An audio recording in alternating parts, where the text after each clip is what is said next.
Assalamualaikum warahmatullahi wabarakatuh. Kita lanjutkan pelajaran kepegawaian. Masih pada sumpah janji pegawai. Kita masuk bab yang 5 janji setia korpri atau panca prasetya korpri. Ya, 5 itu bahasa Sanskertanya adalah panca. Ya. Kalau mungkin kamu pernah melihat ada seorang anak namanya Catur, Tri, ya, Dwi, Eko, ya, Panca, itu adalah nama-nama Sanskerta dan itu sesuai dengan urutan kelahiran. Ya. Ini seperti itu 5 janji berarti Panca Prasetya Korpri. Korpri adalah Korps Pegawai Republik Indonesia.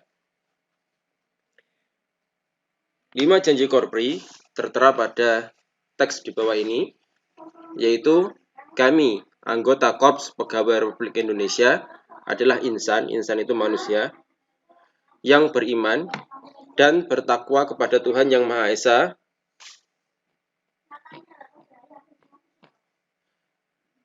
berjanji, ya. Jadi dia telah membuat janji korps, ya, janji korpri. Yang pertama janjinya adalah setia dan taat kepada NKRI yang berdasarkan Pancasila dan Undang-Undang Dasar 45.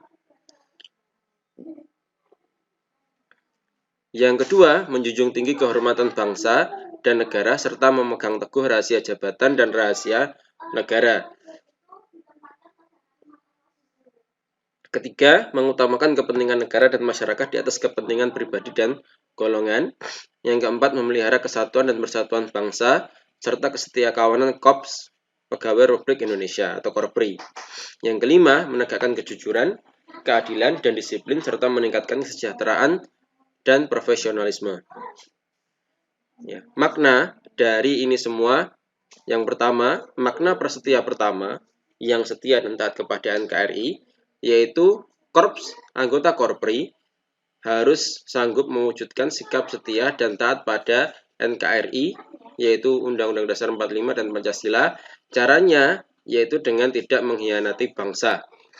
Yang tidak boleh, ya, mengkhianati bangsa, menjual aset negara, ya, ini, atau korupsi, ini semuanya mengkhianati bangsa, ya.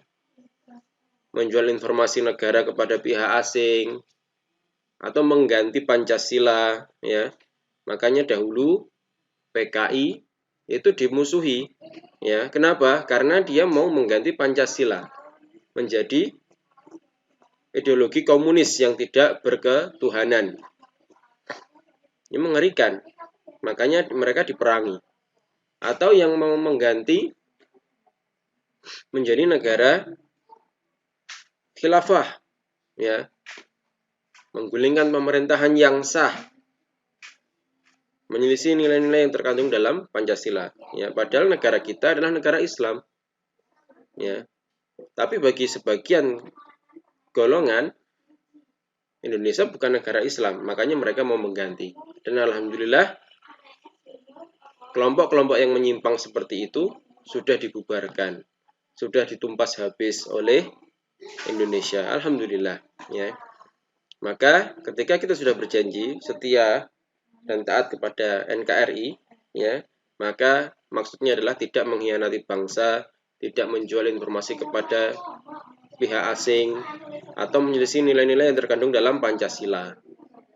Makna yang kedua dari menjunjung tinggi kehormatan bangsa dan negara, ya, menjunjung tinggi yaitu mengangkat dan meletakkan sesuatu di atas kepala dengan tujuan menghormati mereka, menghormati, menghargai, dan menjaga nilai-nilai keluhuran seseorang. Ya, berarti menjunjung tinggi norma-norma yang hidup pada bangsa dan negara Indonesia. Setiap anggota korpri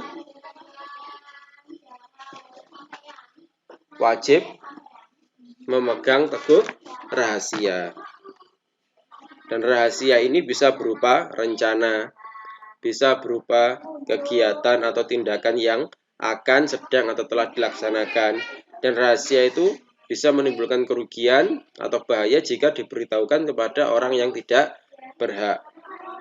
Dan rahasia itu bisa juga berupa dokumen tertulis, surat, notulen rapat, peta, dan bisa juga keputusan perintah berupa perintah lisan, ya, atau hasil rekaman suara.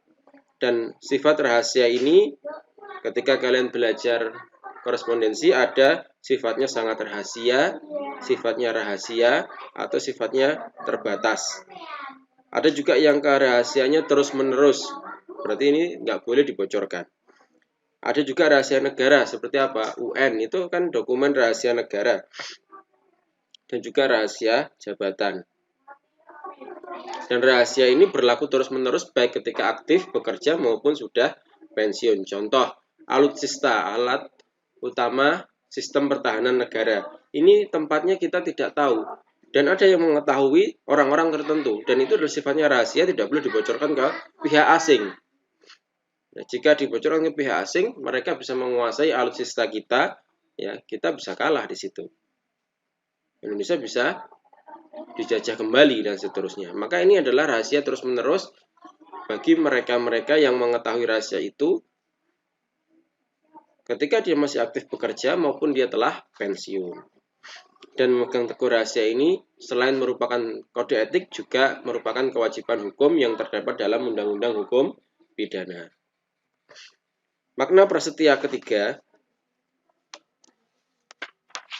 yang berbunyi mengutamakan kepentingan negara dan masyarakat di atas kepentingan golongan dan pribadi, yaitu setiap pegawai Republik Indonesia harus melaksanakan kewajiban pemerintah dengan sebaik-baiknya, penuh dengan tanggung jawab, dan menguasai peraturan undang-undang menurut bidangnya masing-masing.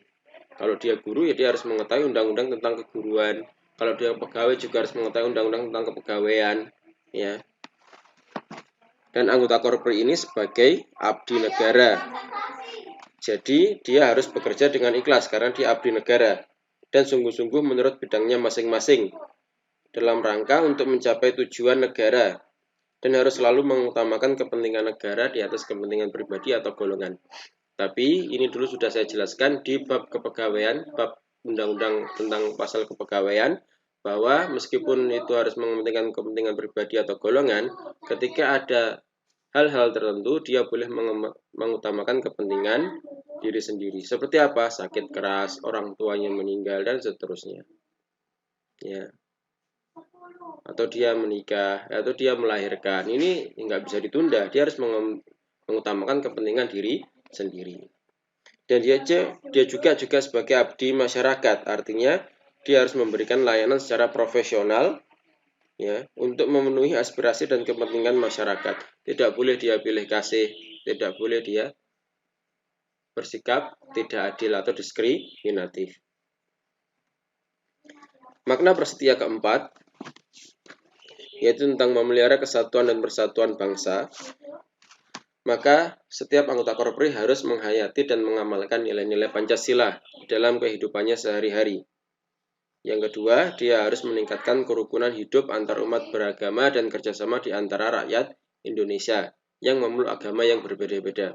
Ini toleransi dalam hal duniawi, ya. Maksudnya dalam hal muamalah. Kita harus rukun terhadap mereka. Ada tetangga kita yang beda agama dengan kita sedang kesusahan, kita bantu. Ada tetangga kita beda agama yang sedang motornya mogok, ya kita bantu. Ada tetangga kita beda agama yang sedang kelaparan, kita kasih makan, ya. Intinya mereka minta tolong dalam hal duniawi, misalkan bangun rumah dan seterusnya, ya kita bantu mereka. Ini dalam hal duniawi, tapi dalam hal agama kita tidak boleh bekerja sama dengan mereka. Kita menjaga misalkan gereja mereka, ini nggak boleh. Ya. Yang ketiga, menghormati adat dan istiadat serta kebiasaan golongan masyarakat. Ya. Lalu meningkatkan kepedulian dan kesetiakawanan sosial, khususnya terhadap lapisan masyarakat yang tertinggal di dalam pembangunan.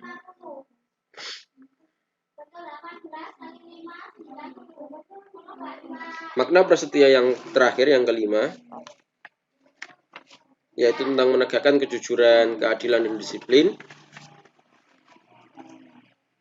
Maka dia harus berbuat sesuatu yang lebih baik secara terus-menerus, ya.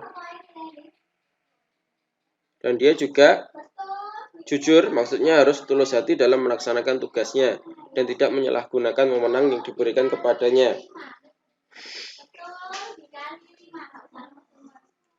Serta dia harus turut aktif meningkatkan kesejahteraan umum demi tercapainya masyarakat yang adil dan makmur berdasarkan Pancasila dan Undang-Undang 45. Dia juga harus sanggup dalam menghayati, menguasai, mengerjakan suatu konsep atau gagasan atau tugas yang dihadapi atau yang ditugaskan kepadanya. Ini tentang 5 Panca Prasetya Korpri. Demikian yang bisa disampaikan, kita lanjutkan pada pertemuan berikutnya. Saya akhiri, Assalamualaikum warahmatullahi wabarakatuh.